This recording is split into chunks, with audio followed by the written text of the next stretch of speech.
तो lovely students, बहुत बहुत स्वागत है आप सभी का सोशो पॉइंट चैनल पर।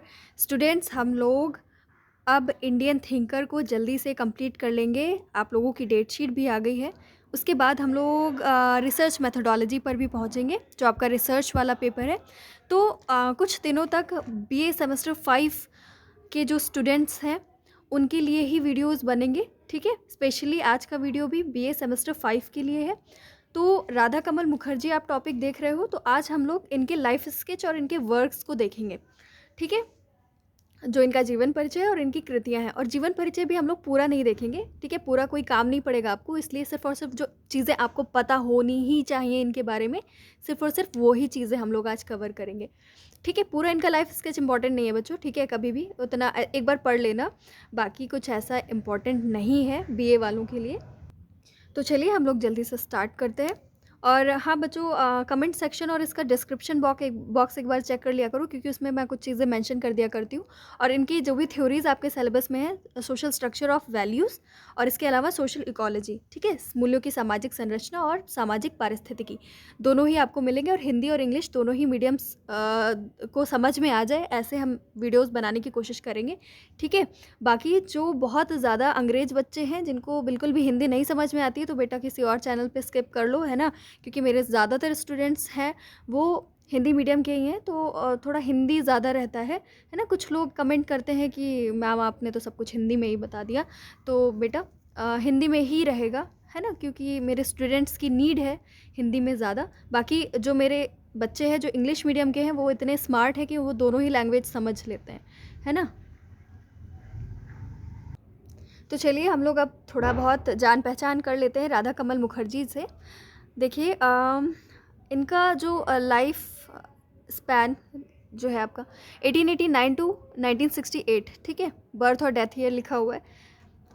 7 दिसंबर 1889 को पश्चिम बंगाल के बरहामपुर नामक एक छोटे से कस्बे के प्रतिष्ठित वकील परिवार में इनका जन्म हुआ था, ठीक है। मतलब प्रतिष्ठित वकील परिवार था, संपन्न परिवार से थे, किसी तरह की कोई कमी नहीं थी। पश्चिम बंगाल से संबंधित है ना, बंगाली है, इसीलिए राधा कमल मुखर्जी जो आपको लिखा हुआ दिख रहा है, इसकी जगह राधा कमल मुखर्जी होगा, ठीक है। बंगाली में मुखर्जी पढ़ते हैं, ठीक है। मुखर्जी की जगह मुखर्जी कर लीजिएगा। और ये देखिए, ये स्पेलिंग सही लिखी हुई है, MUKERJEE, ठीक है। तो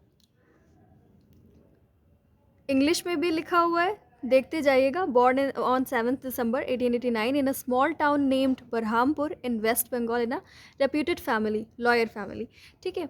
फिर नेक्स्ट लाइन जो है आपकी, वो इतनी ज़्यादा इंपॉर्टेंट है, थोड़ा ज़्यादा ध्यान से सुनिएगा, ठीक है। 1921 में लखनऊ विश्वविद्यालय में अर्थशास्त्र और समाजशास्त्र विभाग के प्रोफेसर एवं अध्यक्ष नियुक्त हुए। फिर ब्रैकेट में ये भी लिखा हुआ है। सबसे पहले तो इस लाइन में आप ये समझिए कि अर्थशास्त्र और समाजशास्त्र विभाग के प्रोफेसर और अध्यक्ष नियुक्त हुए थे। तो ये दोनों जो डिपार्टमेंट्स हैं, दोनों अलग अलग नहीं हैं, सबसे बड़ी बात, ठीक है। इंग्लिश वाली लाइन भी देख लो। इन 1921 he was appointed professor and head of the department of economics and sociology in Lucknow university. देखो, जो इकोनॉमिक्स एंड सोशोलॉजी डिपार्टमेंट है, ठीक है, ये दोनों एक ही डिपार्टमेंट था बच्चों।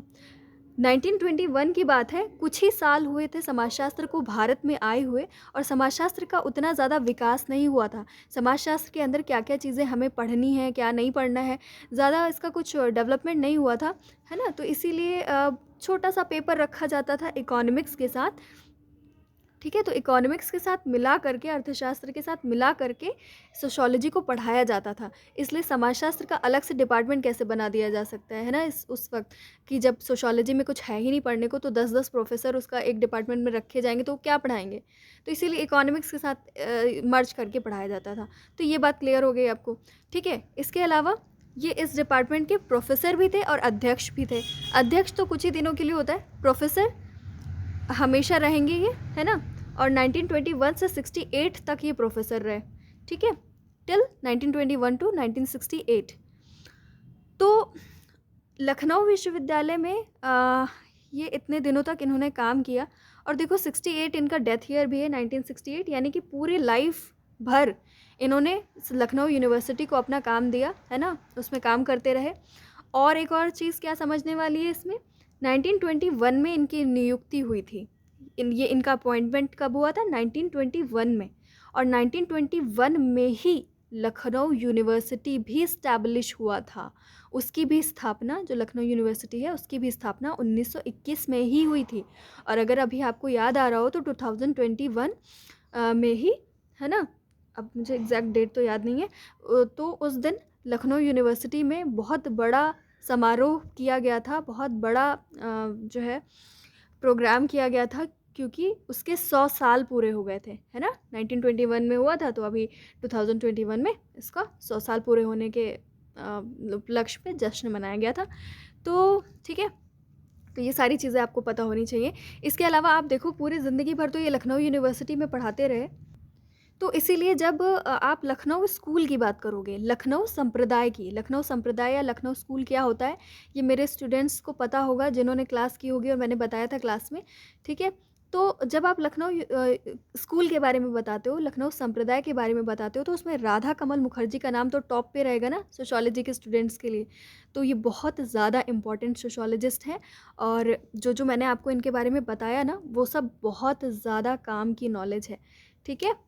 इससे ज़्यादा कुछ है नहीं इनके में, ठीक है। बाकी आप लोग एक बार रीडिंग कर सकते हो इसकी, बाकी एग्ज़ाम के बाद रीडिंग करना आराम से अपनी नॉलेज के लिए, अभी इतना इम्पोर्टेंट नहीं है, ठीक है। बीए वालों की बात कर रही हूँ। फिर नेक्स्ट पॉइंट क्या है, अब देखो इन्होंने हेड भी रहे, हेड ऑफ द डिपार्टमेंट भी रहे, है ना, अध्यक्ष भी रहे, प्रोफेसर भी रहे। इसके अलावा 1955 से 1958 तक लखनऊ विश्वविद्यालय के कुलपति भी रहे, vice chancellor of Lucknow University from 1955 to 1958, ठीक है। ठीक है स्टूडेंट्स, और अब हम लोग इनकी बुक्स वगैरह के बारे में बात कर लेंगे। और बच्चों ध्यान रखिएगा कि इनका सोशल इकोलॉजी और सोशल स्ट्रक्चर ऑफ वैल्यूज़ आपको मिलेगा, तो डिस्क्रिप्शन में उसके लिंक्स रहेंगे आपके, ठीक है। और स्टूडेंट्स इस चैनल को भी थोड़ा सा ग्रो करने में हेल्प करो, है ना। अब मुझे अच्छा नहीं लगता कि इतने कम सब्सक्राइबर्स हैं, थोड़ा शेयर किया करो और लाइक वगैरह किया करो, तो अच्छा लगता है ना देखने में। मैं काफ़ी दिनों से वीडियोस नहीं बना रही थी, बट एक पाकिस्तान से कमेंट आया एक स्टूडेंट का, मुझे इतना अच्छा लगा, मतलब बहुत इंस्पायरिंग था वो कमेंट मेरे लिए। मैं उनको थैंक यू कहना चाहूँगी, अभी नाम नहीं याद आ रहा है, बट किसी वीडियो में उनका कमेंट में मेंशन करूँगी। तो मतलब कमेंट पढ़ के लगता है कि हाँ, मुझे जब मेरे अंदर कैपेबिलिटी है तो मुझे हेल्प करनी चाहिए। और इसके अलावा जो कहीं पर मैं जाती हूँ, अगर कहीं इंटरव्यू के लिए या कहीं पर भी किसी से बात करती हूँ, किसी टीचर से, तो मैं अगर उन्हें बताती हूँ कि मैम मैं बच्चों की हेल्प भी कर रही हूँ, मेरा यूट्यूब चैनल भी है, तो जब मैं उसमें बताती हूँ कि मेरे इतने सब्सक्राइबर हैं, तो थोड़ा ज़्यादा सब्सक्राइबर होंगे तो मुझे ज़्यादा प्राउड फील होगा ना, ठीक है, इसीलिए कह रही हूँ। चलो ठीक है, इनकी जो फर्स्ट बुक है, भारतीय अर्थशास्त्र के आधार, the foundations of Indian economics, ठीक है। फर्स्ट बुक भारतीय अर्थशास्त्र के आधार, ठीक है, क्योंकि देखो इकोनॉमिक्स मेन है इनका, और पहली किताब इनकी इकोनॉमिक्स से ही है, और जो जिस डिपार्टमेंट में गए थे उसमें इकोनॉमिक्स के साथ ही सोशियोलॉजी मिला करके पढ़ाया जाता था। तो ये सब जब आप लोग समझ लेते हो ना, तो इनकी किताब कभी भी पूछी जाएगी तो आप फटाफट बता लोगे, ठीक है। इसके अलावा आपको मैं वो भी बताऊँगी कि क्या क्या एग्ज़ाम में ज़्यादा पूछा जाता है, कौन कौन सी किताबें, इनकी बुक्स देख लेते हैं। सामाजिक पारिस्थितिकी, सोशल इकोलॉजी, क्षेत्रीय समाजशास्त्र, regional sociology, man and his habitation, मानव तथा उसकी बस्ती, सोशल स्ट्रक्चर ऑफ वैल्यूज़, मूल्यों की सामाजिक संरचना, द डायनेमिक्स ऑफ मोरल्स, आचारों की गत्यात्मकता, समुदायों का समुदाय, कम्युनिटी ऑफ कम्युनिटीज़, मानव का दर्शन, फिलोसफी ऑफ मैन। अब बता देती हूँ आपको इसमें जो एग्ज़ाम में बहुत ज़्यादा आ चुकी हैं, ठीक है, वो कौन कौन सी हैं। वैसे तो इनकी बहुत ढेरों किताबें हैं, किताब अगर आपको मिलती है तो आप लोग उससे पढ़ लेना। बीके नागला की बुक है, और हिंदी मीडियम वालों के लिए जीके अग्रवाल की किताब है, बढ़िया किताब है, ठीक है, देख सकते हो उसमें। सोशल इकोलॉजी इस बार यूपीएचएससी के एग्ज़ाम में भी आया था, सोशल इकोलॉजी, मानव पारिस्थितिकी, ठीक है। मैन एंड हिज हैबिटेशन आ चुका है बहुत बार, मानव तथा उसकी बस्ती, सोशल स्ट्रक्चर ऑफ वैल्यूज़ आ चुका है, हाँ, और समुदायों का समुदाय आ चुका है। इतनी किताबें आ चुकी हैं इनकी, बहुत ज़्यादा इंपॉर्टेंट है, ठीक है। कॉन्सेप्ट्स जो आप लोग अभी पढ़ोगे भी, I think social structure of values आपको 2 वीडियोस मिलेंगे इसके, एक वीडियो तो थोड़ा शॉर्ट में रहेगा, ठीक है, बहुत ज़्यादा ही इम्पॉर्टेंट है, उसको आराम से सुनना ध्यान से, और सुनते सुनते उसके पॉइंट्स नोट कर लेना, ठीक है। और सोशल इकोलॉजी एक इनका है, एक अगर आप एक थ्योरी इनकी ध्यान से सुन लोगे ना तो दूसरी थ्योरी बहुत ईजिली समझ में आ जाएगी, ठीक है। एंड स्टूडेंट्स ज़्यादा से ज़्यादा लाइक करो और कमेंट करो ताकि मैं मेरी इंस्पिरेशन बनी रहे, है ना। मुझे मन करता रहे आगे वीडियोस बनाने का। आप लोगों को पता होगा मैं कितने दिनों से वीडियोस नहीं बना रही थी, ठीक है। तो थोड़ा मुझे भी थोड़ा नहीं, मुझे बहुत ज़्यादा इंस्पिरेशन की ज़रूरत पड़ती है ना।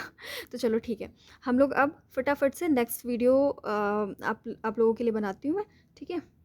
तो चलो मिलते हैं हम लोग नेक्स्ट वीडियो में, तब तक के लिए अपना ख्याल रखो।